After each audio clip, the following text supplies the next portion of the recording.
नमस्कार, सप्ततारा न्यूजमध्ये आपले स्वागत आहे। न्यूज बुलेटिनमध्ये जाणून घेऊया आजच्या ठळक घडामोडी। नामदार महेश शिंदे यांनी वर्धनगडमधील चव्हाणवाडीचा पाणी प्रश्न एका क्षणात सोडविला। स्वखर्चाने दिली कूपनलिका, ग्रामस्थ समाधानी। कोरेगाव विधानसभा मतदारसंघात समाविष्ट असलेल्या खटाव तालुक्यामध्ये सध्या तीव्र उन्हामुळे पाणी टंचाई जाणवत आहे। वर्धनगड गावाचा एक भाग असलेल्या चव्हाणवाडीमध्ये सध्या तीव्र पाणी टंचाई निर्माण झाली असल्याने ग्रामस्थांनी मंगळवारी सकाळी 10 वाजता खटाव येथील निवासस्थानी जाऊन कृष्णा खोरे विकास महामंडळाचे उपाध्यक्ष नामदार महेश शिंदे यांची भेट घेतली व वस्तुस्थिती निदर्शनास आणून दिली। त्यांनी एका क्षणात पाणी प्रश्न सोडविला असून स्वखर्चाने कूपनलिका या गावासाठी दिली आहे। वर्धनगड गाव आणि आसपासच्या वाडी वस्तीवरील ग्रामस्थांवर नामदार महेश शिंदे यांचे विशेष प्रेम आहे। मतदारसंघातील दौऱ्यामध्ये ते नेहमी या परिसरास भेट देतात। पाणी टंचाई जाणवत असल्याने ग्रामस्थांनी त्याबाबतची वस्तुस्थिती त्यांच्या निदर्शनास आणून दिली। एक स्मित हास्य करत त्यांनी तात्काळ स्वखर्चाने कूपनलिका देऊ केली आणि थेट कूपनलिका मारणाऱ्या संबंधित बोरवेल व्यावसायिक यास सांगितले। त्याप्रमाणे कूपनलिका खुदाई करण्यास गाडी चव्हाणवाडीत पोहोचताच ग्रामस्थांनी आनंद व्यक्त केला। मान्यवरांच्या हस्ते श्रीफळ वाढवून कूपनलिकेचा खुदाईचा शुभारंभ करण्यात आला। एकूणच नामदार महेश शिंदे यांनी ग्रामस्थांच्या मागणीला न्याय देत कूपनलिकेद्वारे पाणी प्रश्न सोडवल्याबद्दल त्यांना धन्यवाद दिले जात आहेत। तारगाव परिसराच्या विकासासाठी सदैव कटिबद्ध आमदार शशिकांत शिंदे तारगाव येथे पारायण सोहळ्यास दिली भेट। तारगाव परिसरातील जनतेने भरभरून मदत केली आहे। या जनतेचे ऋण मी कदापि विसरू शकत नाही। तारगाव परिसराच्या विकासासाठी सदैव कटिबद्ध राहणार आहे, अशी ग्वाही माजी मंत्री आमदार शशिकांत शिंदे यांनी दिली। कराड उत्तर विधानसभा मतदारसंघातील तारगाव येथे आयोजित पारायण सोहळ्यादरम्यान आमदार शशिकांत शिंदे यांनी मंगळवारी दुपारी 4 वाजता माजी मंत्री आमदार बाळासाहेब पाटील, राष्ट्रवादी काँग्रेस शरदचंद्र पवार पक्षाचे जिल्हाध्यक्ष सुनील माने, गोरखनाथ नलावडे यांच्या समवेत भेट दिली व ग्रामस्थांशी संवाद साधला।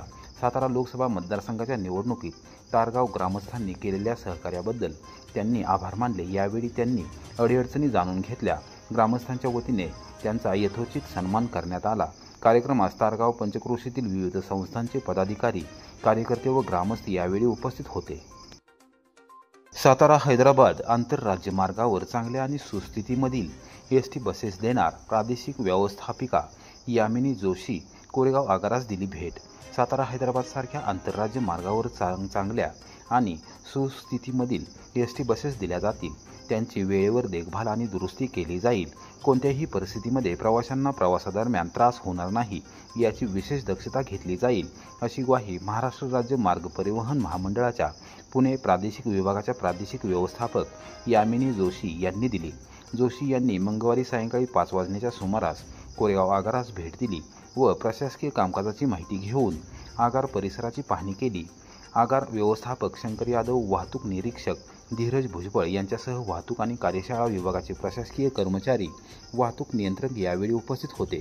सातारा जिल्हा एसटी प्रवासी संघटनेचे जिल्हाध्यक्ष विलास शहा आणि महाराष्ट्र एसटी कर्मचारी काँग्रेस जिल्हा कार्याध्यक्ष प्रकाशदादा कदम, संतोष मसने, विनायक भोसले, विजय भोसले, अमोल कदम, राहुल जंगम, अनिल जाधव, कोरेगाव आगार अध्यक्ष कैलास माने, आगार सचिव सचिनदादा जगताप यांनी पुष्पगुच्छ देऊन जोशी यांचे स्वागत केले। यावेळी शहा यांनी प्रवाशांच्या वतीने अडीअडचणी मांडल्या तर प्रकाशदादा कदम व सचिनदादा जगताप यांनी चालक, वाहक आणि कार्यशाळा कर्मचारी यांच्या समस्या व अडीअडचणी विशद केल्या। हैदराबाद, सोलापूर, अक्कलकोट मार्गावर चांगल्या बसेस दिल्या जातील। स्लीपर कोचेस बसेस जुन्या झाल्या असल्याने त्या बदलून देण्याबाबत कार्यवाही करण्याची ग्वाही जोशी यांनी दिली। कोरेगाव आणखी काही बसेस देण्याबाबत नियोजन केले जाईल। शहरी आणि ग्रामीण भागात वेळेवर बससेवा चालवली जाईल, असेही जोशी यांनी स्पष्ट केले। भाडळे परिसरात गारांसह मुसळधार पाऊस, शेतकरी सुखावले, रस्त्यावर वाहिले पाण्याचे लोट। भाडळे परिसरात मंगळवारी सायंकाळी 6 वाजण्याच्या सुमारास विजेच्या कडकडाटासह जोरदार पावसाचे आगमन झाले। गारांच्या पावसात भिजण्याचा बाळगोपाळ यांनी आनंद लुटला तर पहिल्या पावसाने शेतीच्या रस्त्यांची दैना केली। सकाळपासूनच वातावरण ढगाळ होते। दुपारनंतर पावसाने मुसळधारपणे सुरुवात केली, त्यामुळे सर्वांची तारांबळ उडाली। या पावसाने परिसरात ठिकठिकाणी विजेच्या तारांवर झाडांची मोठी फांदी कोसळल्याने वीज पुरवठा खंडित झाला होता। या पावसाने रस्त्यावर पाणी वाहत होते। काही ठिकाणी पाण्याचे तळे साचले होते, त्यामुळे ग्रामस्थांना पाण्यातूनच वाट काढावी लागत होती। विजांच्या गडगडाटासह सुरू झालेल्या या पावसाने जनजीवन पूर्णपणे विस्कळीत झाले.